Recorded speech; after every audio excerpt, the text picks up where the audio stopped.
Unang araw ng pasukan, may isang babae na huli sa klase. Pangalan niya ay Jade. Good afternoon, ma'am. Ito ba yung section Olivar? Sorry po kung nahuli ako sa klase. Baguhan po kasi ako. Pumasok ko na sumanap ng bakanteng upuan.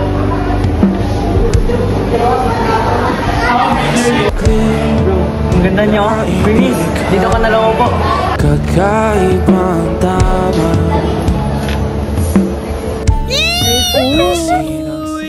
Class, tumahimik kayo.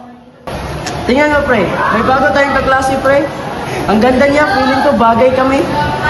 Miss, crush ka na ng tropa ko, oh.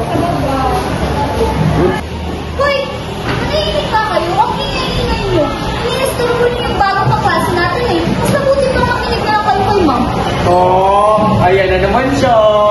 Ngayon talaga, bro. Ngayon talaga. Nagalit si Place. Walang asakan. Huwag mo na sila pansinin. Mga weirdo yan sila eh. Recess na, pero si Jade busy pa rin sa kanyang ginagawa. Yayain ko kaya siya mag-recess. Jade, recess na ako. Tara, sabay na tayong kumain. Bibri ko. Hindi, okay lang. Busog pa naman ako. Next time na lang. Sige na. Sige na nga. Total, wala na po choice. Pagkalipas ng ilang linggo, ay lagi na silang magkasama at nag-uusap sina Jade at Vincent. Hanggang sa...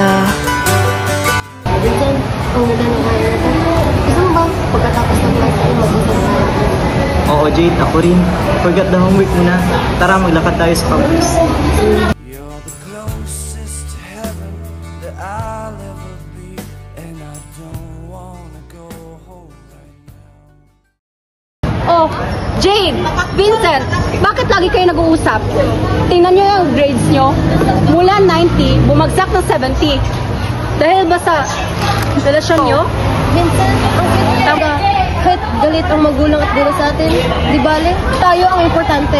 Oo, pero nakakahiya. Yung report ko, hindi ko nagawa. Yung exam ko sa math, blanco. Paano na tayo? Focus muna tayo sa atin.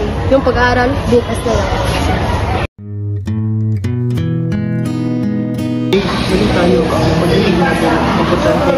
Pero mas malagang yung ng ating kinakaklase. Tama, mag-focus muna tayo sa studies. Pwede pa rin tayo maging malapit, basta balance. Di na tayo tulad ng Sa huling bahagi ng kwento, natutunan nila na ang oras para sa pag-aaral ay mas mahalaga kaysa sa maagang pag-ibig. Aral, unahin ang pag-aaral.